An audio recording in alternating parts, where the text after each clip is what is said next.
3명 중 1명이 걸린다는 암. 더 이상 남의 얘기가 아닙니다. 가족이 있다면 5분만 집중하세요. 안녕하세요. 보험 1타 김도영입니다. 여러분, 암 한 번 걸리면 치료비가 생각보다 크신 거 아시죠? 병보다 무서운 게 바로 병원비라는 말. 그냥 나온 말이 아닙니다. 그런데 더 중요한 사실이 있어요. 국가가 도와주는 제도들이 있는데 몰라서 신청도 못하는 경우가 정말 많다는 거예요. 오늘 영상에서는 암이 걱정된다면 꼭 알아야 할 국가 의료비 지원 제도 3가지를 정리해드리겠습니다. 제가 말씀드린 이 제도들만 알아도 치료비 수천만 원을 아끼실 수 있을 거예요. 첫 번째, 산정특례 제도. 가장 기본이지만 가장 강력한 제도예요. 이 제도는 건강보험에 가입한 사람이 암이나 희귀난치성 질환, 심장질환, 중증화상 등 중증질환으로 확진을 받았을 때 진료비 부담을 크게 줄여주는 국가의 대표적인 제도입니다. 암치료는 진단부터 수술, 항암치료, 방사선 치료, 약물치료까지 단계가 길고 그만큼 비용 부담도 큽니다. 하지만 산정특례 제도로 등록하면 이 진료비의 95%를 건강보험공단이 부담하고 환자는 5%만 부담하면 됩니다. 즉 치료비가 1억 원이라면 실제로 본인이 내야 되는 금액은 약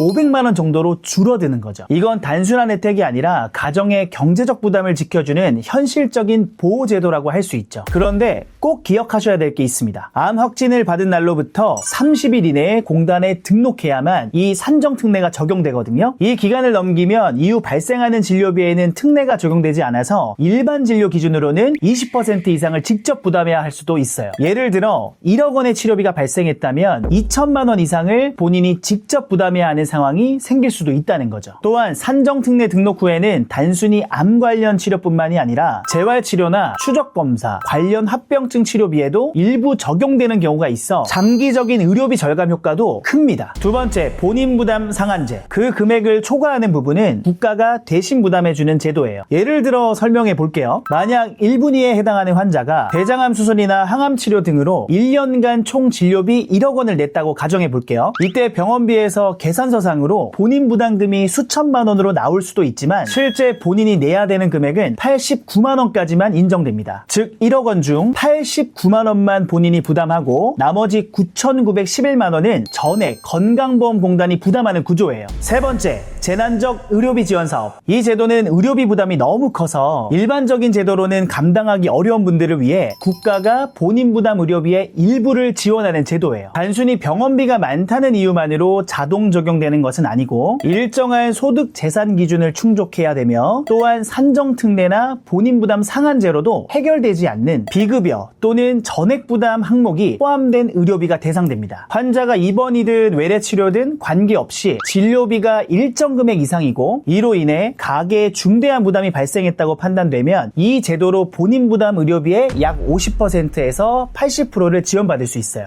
기초생활수급자 또는 차상위 계층이라면 본인이 부담한 의료비 중 최대 80%까지 지원받을 수 있고 그 외 일반 중저소득 가구라면 최소 약 50%에서 시작해 지원 비율이 설정됩니다. 예를 들면 만약 차상위 가구가 1년 동안 의료비로 5천만 원이 나왔을 경우 이 제도를 통해 약 80%인 4천만 원을 국가에서 대신 지불해 줄 수 있는 구조입니다. 치료가 끝나고 퇴원일 또는 최종 진료일 기준으로 6개월 이내에 국민건강보험공단 지사에 방문하거나 온라인 신청을 통해 접수할 수 있습니다. 그런데 제가 한 가지 우려되는 점이 있죠. 국가에서 다 지원해주네? 보험가입할 필요 없겠다. 이런 생각을 가지고 계시면 절대 안 됩니다. 치료를 시작하면 대부분 직장을 그만둬야 됩니다. 항암치료나 방사선 치료는 체력 소모가 심하고 부작용 때문에 일상생활 자체가 힘들어지죠. 출근은커녕 하루하루 버티는 것도 벅찬 상황이 되는 경우가 많습니다. 치료 기간 동안 가족 중 누군가는 간병을 해야 되고요. 식사 준비, 병원 이동, 입퇴원 절차 같은 일들을 도와줄 사람이 꼭 필요하거든요. 하지만 현실적으로는 가족 모두 생계를 유지해야 하다 보니까 전업 간병인을 써야 하는 경우가 많습니다. 그래서 암보험은 꼭 가지고 계실 필요가 있는데 그럼 어떤 암보험을 들어야 하냐? 먼저 갱신형은 피해야 합니다. 갱신형은 처음에는 저렴해 보여도 10년, 20년 지나면 보험료가 몇 배로 뛰어요. 암 진단 확률이 높아질 들수록 보험료도 같이 올라가니까 결국 노년기에 가장 필요할 때 유지 못하는 경우가 많습니다. 조건 비갱신형, 즉 한 번 가입하면 보험료가 끝까지 변하지 않는 상품으로 가야 됩니다. 두 번째, 암치료비라고 적혀있는 특약도 주의하세요. 표적 항암 치료, 세기 조절 방사선 치료. 듣기에는 거창하지만 이 특약들은 딱 그 치료에 해당될 때만 돈이 나옵니다. 즉 치료 방식이 바뀌면 보험금이 안 나올 가능성이 높아요. 암치료는 시대에 따라 방식이 계속 바뀌고 있어서 치료 방식에 상관없이 보장되는 암진단비 중심형으로 가입하세요. 세 번째,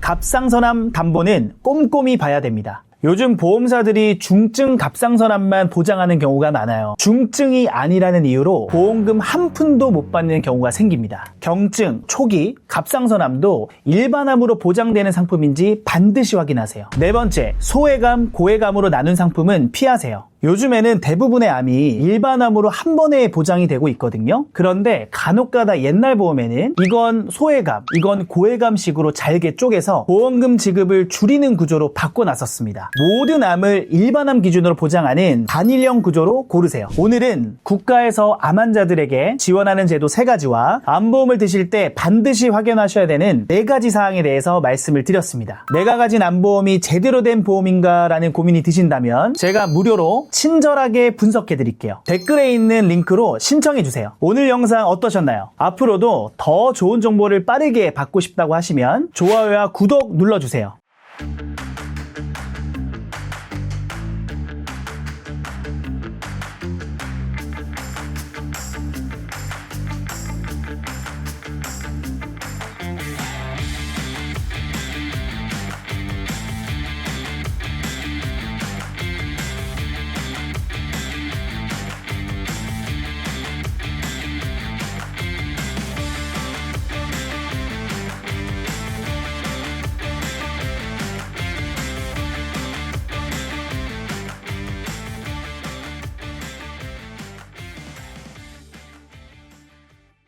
본 광고는 광고 심의 기준을 준수하였으며 유효기간은 심의일로부터 1년입니다.